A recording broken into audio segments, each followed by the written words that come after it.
Thyroid নিয়ে আমরা অনেক জিনিসের আলোচনা করি, বিভিন্ন জিনিস আমরা বলেছি। থাইরয়েডের সিমটম, তার বিভিন্ন রকম পরীক্ষা নিরীক্ষা সব নিয়ে আমাদের আলোচনা হয়েছে। কিন্তু একটা জিনিস আমার তরফ থেকে আমি কখনো আলোচনা করিনি, সেটা হচ্ছে থাইরয়েড থাকলে কোলেস্ট্রলের প্রবলেম থাকে কিনা এবং তার ম্যানেজমেন্ট বা তার চিকিৎসা কী ধরনের হবে বা কীভাবে করা উচিত সেটা নিয়ে আলোচনা। থাইরয়েড একটা ইম্পর্টেন্ট গ্ল্যান্ড আমাদের বডিতে থাকে এবং এটা মেটাবলিজম কন্ট্রোল করে, আমাদের হার্ট কন্ট্রোল করে, হার্ট রেট এবং ব্লাড প্রেশার কন্ট্রোল করে এবং আমাদের বডির টেম্পারেচার কন্ট্রোল করে। এই মেটাবলিজম বা বিপাকতন্ত্রের সঙ্গে আমাদের শরীরের কোলেস্ট্রল খুব ওতপ্রোতভাবে জড়িত। আমাদের যদি কোনো কারণে বিপাকতন্ত্র বা মেটাবলিজম স্লো হয়ে যায়, আমাদের রক্তে কোলেস্ট্রল বাড়তে থাকে। আর আমরা জানি হাইপোথাইরয়েডিজম বা থাইরয়েডের যে ডেফিসিয়েন্সি হয়, সেটাতে আমাদের বডির বা শরীরের মেটাবলিজম বা বিপাকতন্ত্র কিছুটা স্লো হয়ে যায়। নমস্কার, আমি ডক্টর এস এ মল্লিক, আমি একজন ফিজিশিয়ান। আজকে আমাদের আলোচনা থাইরয়েডের সঙ্গে কোলেস্ট্রল থাকলে কিভাবে আমরা ম্যানেজ করব বা বুঝবো কীভাবে, এবং কোলেস্ট্রলের নর্মাল রেঞ্জ কী কী। থাইরয়েড একটা এমনই হরমোন যেটা আমাদের পুরো শরীরের বিপাকতন্ত্র নিয়ন্ত্রণ করে এবং এই থাইরয়েড গ্রন্থিটাকে কন্ট্রোল করে হাইপোথ্যালামাস এবং পিটুইটারি বলে আমাদের ব্রেনে দুটো গ্ল্যান্ড। যদি কোনো কারণে এই গ্ল্যান্ড দুটোর কোনো অসুখ হয় বা এগুলো যদি প্রপারলি ফাংশন করতে না পারে, তাহলে থাইরয়েডের অসুখ হতে পারে। কিন্তু সারা পৃথিবীতে যদি সবথেকে বেশি হাইপোথাইরয়েডিজম বা হাইপোথাইরয়েডের কারণ ধরা হয়, তাহলে আয়রন ডেফিসিয়েন্সি ধরা হয়। আর যেখানে আয়োডিনের ডেফিসিয়েন্সি বা ঘাটতি নেই, বিশেষ করে পশ্চিমী কিছু দেশগুলো, আমেরিকা, এইসব জায়গাগুলোতে, সেখানে হাসি মতো থাইরয়েডাইটিসটা একটা সবথেকে বেশি কারণ। যদি বিপাকতন্ত্র হাইপোথাইরয়েডিজমে কমে যায়, এবং আমরা জানি সেটা কমে যায়, তাহলে আমাদের কোলেস্ট্রল বাড়তে থাকে। এবং দেখা গেছে অনেক ক্ষেত্রে যে পেশেন্টরা আমাদের কাছে এসছেন কোলেস্ট্রলের প্রবলেম নিয়ে, থাইরয়েড টেস্ট করে দেখা গেছে তার হাইপোথাইরয়েডিজম হয়েছে। আবার হাইপারথাইরয়েডিজমটা অন্যরকম, সেখানে থাইরয়েডের আধিক্য শরীরে থাকে, রক্তে থাইরয়েড হরমোনের আধিক্য থাকে এবং মেটাবলিজম ফাস্টার থাকে। তার সিমটম কমপ্লিটলি ডিফারেন্ট। হাইপোথাইরয়েডিজমে যেমন আমরা স্লো হয়ে যায়, বডি টেম্পারেচার কমে যায়, মেন্টাল একটা ইরিটেশন বা একটা অ্যাংজাইটি তৈরি হয়, একটা কনস্টিপেশন হয়, চুল উঠে যাওয়া হয়, চামড়া খসখস হয়, গলার স্বর কিছুটা বসে যায়, আমাদের কনস্টিপেশন হতে পারে, আমাদের ওজন বেড়ে যেতে পারে। ঠিক এর উল্টো হয় হাইপারথাইরয়েডিজমে। এখন কোনো কারণে মনে করুন আপনার কোলেস্ট্রল, আমাদের নর্মাল রেঞ্জ কত? আমাদের কোলেস্ট্রল নর্মাল রেঞ্জ আমাদের মোটামুটি 150 থেকে 200-র মধ্যে থাকতে হবে। যদি কোনো কারণে কোলেস্ট্রল 200-র বেশি হয়, তখন আমরা সাবধানী হয়ে যাই।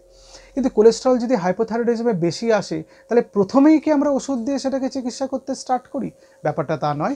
আমরা তাকে পেশেন্টদের বলি যে আপনার লাইফস্টাইল মডিফাই করুন, আপনার থাইরয়েড প্রবলেম থাকলে সেটাকে কন্ট্রোল করুন।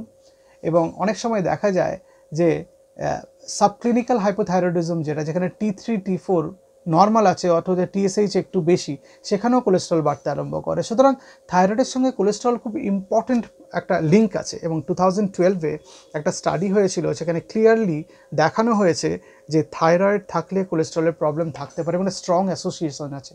মানে থাইরয়েডের প্রবলেম থাকলে কোলেস্ট্রলের প্রবলেম হতে পারে। এবং অনেক সময় দেখা যায় যে থাইরয়েডকে আপনি যদি চিকিৎসা করেন, কোলেস্ট্রল নর্মাল হয়ে যায়, কোলেস্ট্রলের কোনো ওষুধ লাগে না। তার সঙ্গে অবশ্যই লাইফস্টাইল মডিফিকেশন এবং ডায়েট, এগুলোকে ফলো করতে হবে। দেখা গেছে 20% কোলেস্ট্রল কমানো সম্ভব প্রপার ডায়েটিং এবং তার এক্সারসাইজ এবং লাইফস্টাইল মডিফিকেশনের মাধ্যমে। লাইফস্টাইল মডিফিকেশন মানে কিন্তু শুধু ডায়েট চেঞ্জ করা, শুধু এক্সারসাইজ করা নয়। আপনাকে ঠিকভাবে ঘুমোতে হবে, আপনাকে ডিসিপ্লিনড হতে হবে এবং আপনাকে নেশা থেকে দূরে থাকতে হবে। সেটা টোব্যাকো হতে পারে, অ্যালকোহল হতে পারে বা অন্য কোনো তামাক জাতীয় দ্রব্য হতে পারে। সেটা থেকে দূরে থাকতে হবে সবসময়। তবেই আমাদের এই লাইফস্টাইল মডিফিকেশন, এই ব্যাপারটা পুরোপুরি ঠিক হবে। এখন শুধু যে এলডিএল কোলেস্ট্রল থাইরয়েডে বাড়ে তো নয়, অনেক সময় ট্রাইগ্লিসারাইডও বাড়ে। এবং ট্রাইগ্লিসারাইড এবং এলডিএল আমরা জানি যে অ্যাথেরোস্ক্লেরোটিক কার্ডিওভাস্কুলার ডিজিজের জন্য খুব মারাত্মক। সুতরাং থাইরয়েডের যারা প্রবলেম আছে, বডিতে ফ্লুইড রিটেনশনের জন্য হতে পারে বা ওজন বেড়ে যাওয়ার জন্য হতে পারে, আমাদের ব্লাড প্রেশার বাড়ে, আমাদের কোলেস্ট্রল বাড়ে এবং তার সঙ্গে আমাদের হার্টেরও কিছু কিছু সমস্যা হতে পারে। সুতরাং হাইপোথাইরয়েডিজম থাকলে সেটাকে কন্ট্রোল করতে হবে। অনেক সময় আমরা পেশেন্টদের বলি যে আপনার ওষুধটা খেতে হবে, তারা চিন্তায় পড়ে যান যে ওষুধটা আমাকে সারা জীবন কি ডাক্তারবাবু খেতে হবে, বা এই ওষুধটা কি কখনো বন্ধ হবে।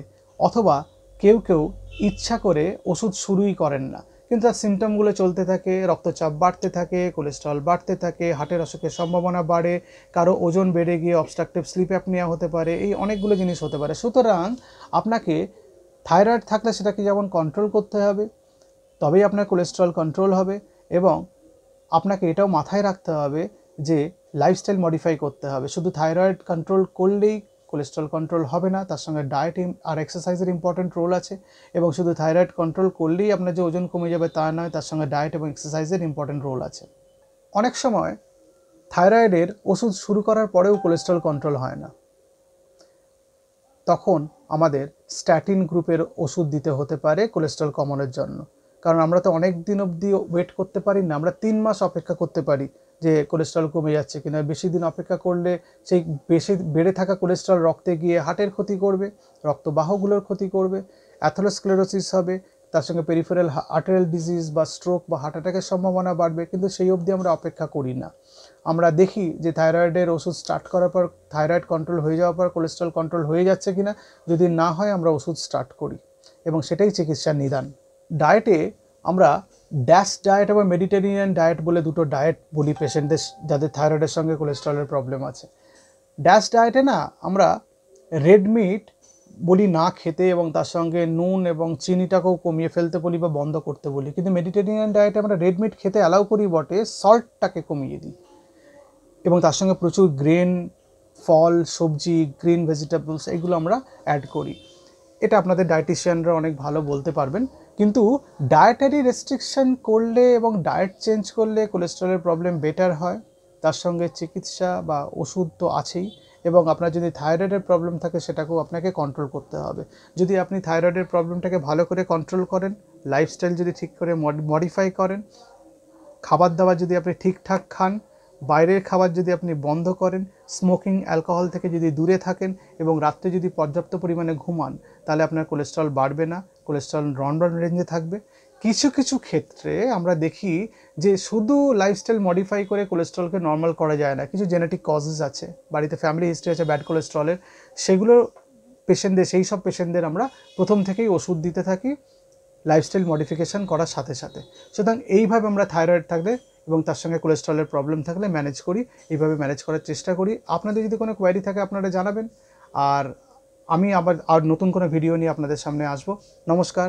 আস্কলেপিয়া হেলথে রয়েছেন নানা ক্ষেত্রের বিশেষজ্ঞ ডাক্তার, যারা আপনার সমস্ত চিকিৎসা ঘটিত সমস্যার সমাধান করে দেবেন অনলাইন। মাত্র কয়েকটি ক্লিকে বুক করে ফেলুন ডাক্তারের অ্যাপয়েন্টমেন্ট। ডাউনলোড করুন আস্কলেপিয়া হেলথ। ভালো থেকো।